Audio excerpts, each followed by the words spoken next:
LSM Penjara Indonesia. Suarakan kebenaran demi keadilan. Itu tergantung dari pertanyaan. Pada tak? Yo, Mohon izin Ambo bertanya ya, tentang adat alam Minangkabau. Kalau kita lihat selama ini bahwasanya adat kita sudah mulai rentah. Dan Pada Tuk sebagai pemangku adat, apa saja yang menurut Pada Tuk sekiranya untuk kebenaran adat alam Minangkabau ini?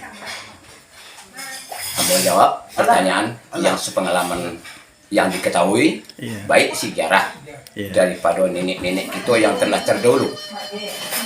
Yang sebenarnya seluruh alam Minangkabau yang dikatakan adat sebuah payung sekaki, karis sebilah.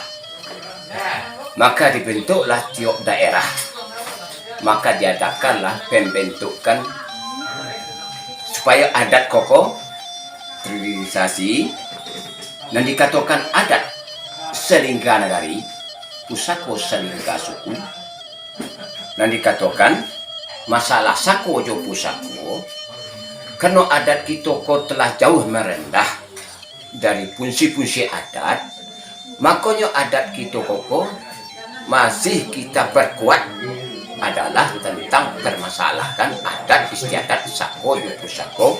Itu adalah kewenangan kerapatan adat nagari masing-masing.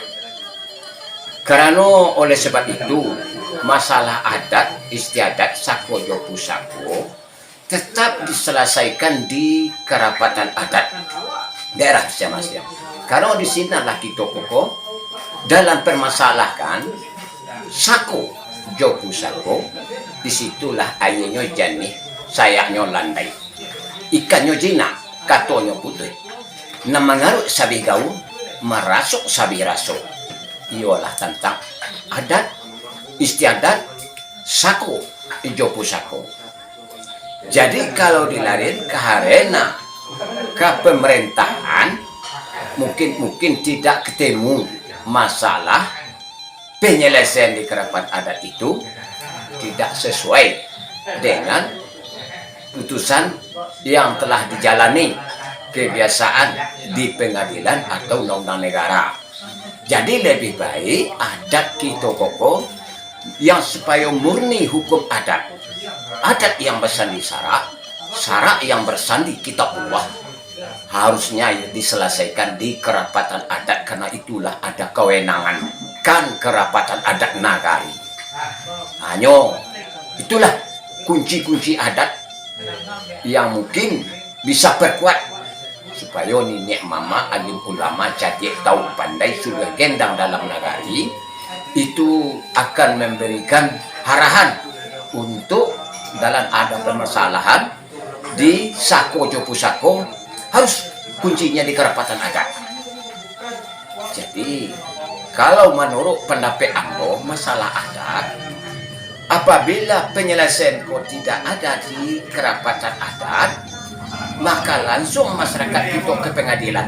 Harusnya kerapatan adat kok mencabut masalah gugatan ke pemerintah lebih baik dahulu diselesaikan dalam permasalahan adat istiadat dulu. Jadi artinya permasalahan adat tidak bisa dicampur baurkan dengan masalah pemerintahan ya? Tidak bisa. Harusnya diselesaikan di kerapatan adat. Di sebelum ada penyelesaian di kerapatan adat di daerah nagari kita masing-masing, itu belum berwenang yang sebenarnya kalau menurut hukum adat diselesaikan di pemerintahan. Harus di kerapatan adat. Itulah yang saya sampaikan.